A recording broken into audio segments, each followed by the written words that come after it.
YouTubes, welcome back to James Recommends. This week we're going to talk about Ironcast, which is basically a puzzle quest meets roguelike meets steampunk mechs. So I figure half of you probably have shut down this video at this point and have go run off to buy it on that description alone. Like everything I recommend, far from perfect, but really interesting on a lot of levels. What was perhaps most interesting to me here was how many different interlocking systems they were able to fit into the Puzzle Quest formula. Today, we're very used to games like Puzzle and Dragon, where we've taken puzzle-based combat and really reduced the combat to the most simplistic possible. Ironcast goes the other way around and allows you to do things like target different parts of a mech. It's got multiple bars you've got to juggle at the same time. You've got to keep your coolant up while keeping your energy up so you can repair things or repair. You've got to keep each of your sectors, each of your parts of your mech functioning, and if they cease to function, you will no longer be able to use them in combat. You get a lot of choices like you can fire as many times as you have ammo for in a turn, and so you can build up ammo, wait till the next turn, fire it all, and then use your moves on that turn to get a bunch more ammo and fire that all so you have a huge barrage.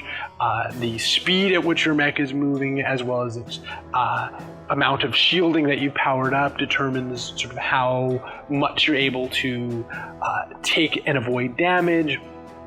So there's all these pieces. So it was really interesting seeing them create a super hardcore game experience within sort of the Match 3 formula.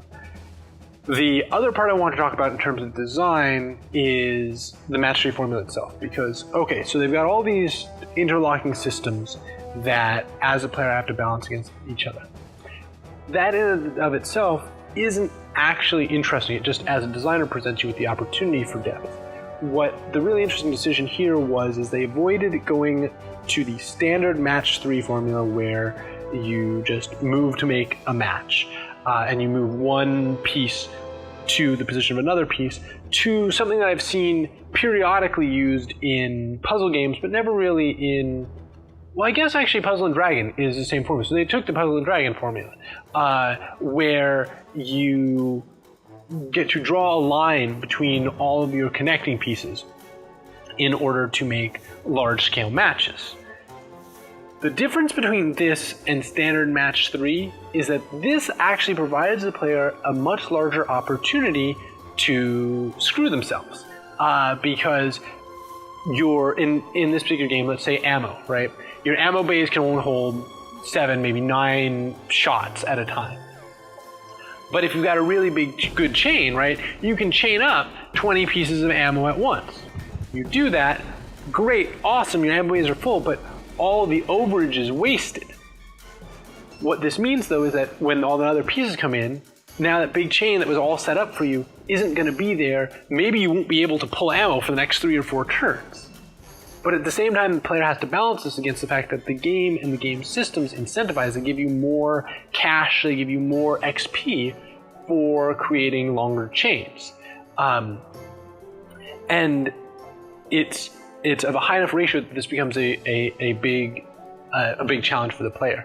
So what it really does, it very interestingly highlights and makes the player very aware of a dynamic in line matching instead of standard piece moving games, in line matching games where as you take big matches, as you take these huge matches that you can make if you're cleverly dealing with a line matching game, you can end up removing all that type of piece from the board, which becomes a huge challenge because in this game, well, okay, in a normal line matching game, okay, I've gotten all the reds off the board, now I'll go to get all the greens. But if I've got all the ammos off the board and I've left all the repair pieces and I don't need any repair or I don't need any more cooling, all of a sudden I've got to waste my moves clearing things which are useless.